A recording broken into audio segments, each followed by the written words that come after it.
Kizini lazima huduma ife tu. Yaani utasi. Yaani hata kama mtu akama njoo bi sana mtumishi wa Mungu. Kweli isikii. Kwa sababu cha Mungu kimekufa. Sasa utafanyaje? Umekuwa Ichabod. Kuna watu shetani kawafikisha kwenye kiwango ni Ichabod. Na wamesema ni kawaida.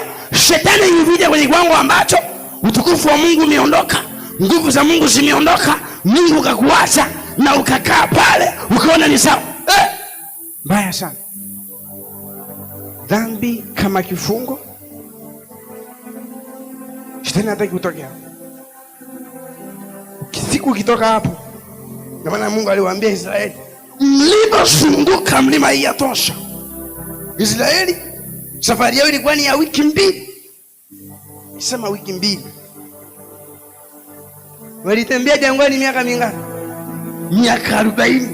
Hii inaonyesha walikuwa ni wagumu kusikiliza maelezo ya Mungu. Yeye walimsumbua Musa. Yesu anawaambia habari ya ndoa, anawaambia Mafarisayo. Musa aliwaambia mtoto wako kwa sababu ya hukumu ya mioyo yenu. Maana yake wale watu walikuwa na mioyo migumu. Yesu anatoa mfano nikaona usoma. Anasema tuliwapigia filimbi wala hamkucheza, tuliomboleza wala hamkulia. Ndivyo watu walivyo. Wanasikia ni kama wasikii.